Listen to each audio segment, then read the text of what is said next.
ఉత్తరప్రదేశ్ అకాల వర్షాలతో అతలాకుతలమైంది. తీవ్ర గాలి దుమారం, భారీ వర్షం సృష్టించిన పెను బీభత్సం కారణంగా ఒక్కరోజు 111 మంది ప్రాణాలు కోల్పోయారు.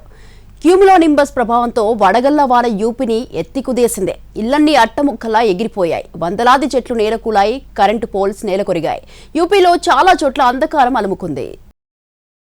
ఉత్తరప్రదేశ్లో తీవ్ర గాలి దుమారం, భారీ వర్షాలు ఎంత బీభత్సం సృష్టించాయో గాల్లో ఎగిరిపోతున్న ఈ వ్యక్తే నిదర్శనం.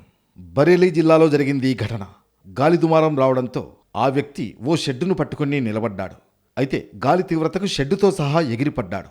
100 కిలోమీటర్ల వేగంతో గాలి వీస్తుంటే పెద్ద పెద్ద వటవృక్షాలు కూకటి వేళ్లతో పెకిలించుకుని కూలిపోయాయి. ఇళ్లు అట్టముక్కల్లా ఎగిరిపోయాయి. ఏం చేయాలో ఎటు వెళ్లాలో తెలియని అయోమయం. కరెంటు స్తంభాలు చూస్తుంటే నేలకు ఒరిగాయి. రాళ్లవాన, చండ ప్రచండ వేగంతో గాలి యూపీని ఉక్కిరిబిక్కిరి చేసింది. ప్రకృతి వైపరీత్యానికి రాష్ట్ర వ్యాప్తంగా 111 మందికి పైగా మృతి చెందారు. 26 జిల్లాల్లో డెత్ టోల్ నమోదైంది. 72 మంది గాయపడ్డారు. అనేక చోట్ల చెట్లు కూలాయి, ఇళ్లు ధ్వంసమయ్యాయి. వందలాది మూగజీవాలు మరణించాయి. అకాల వర్షాలు, ఉరుములు మెరుపుల కారణంగా జరిగిన ప్రాణ నష్టం, ఆస్తి నష్టాన్ని అంచనా వేయాలని, బాధిత కుటుంబాలకు 24 గంటల్లోగా సహాయం అందేలా చూడాలని సీఎం యోగి ఆదిత్యనాథ్ ఆదేశించారు. ఆయా జిల్లాల్లో ప్రస్తుతం సహాయక చర్యలు కొనసాగిస్తున్నట్లు చెప్పారు. ప్రయాగ్రాజ్, భదోహి, సోన్భద్ర, ఫతేపూర్ తదితర జిల్లాల్లో గాలివాన బీభత్సం సృష్టించింది.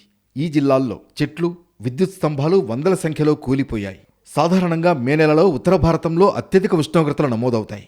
చాలా చోట్ల యావరేజ్ టెంపరేచర్ 40 డిగ్రీల పైనే ఉంటుంది.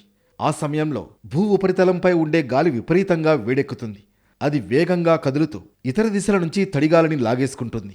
ఈ రెండూ కలిసి ఆకాశంలో చాలా ఎత్తుకు చేరినప్పుడు క్యూములోనింబస్ మేఘాలు ఏర్పడతాయి. దట్టమైన నల్లటి మబ్బులు ఆకాశమంతా విస్తరిస్తాయి. ఆ తర్వాత తక్కువ సమయంలోనే భారీ వర్షం, వడగళ్లు, పిడుగులు పడతాయి. ఇప్పుడు యూపీలో ఇలాంటి పరిస్థితే ఏర్పడింది.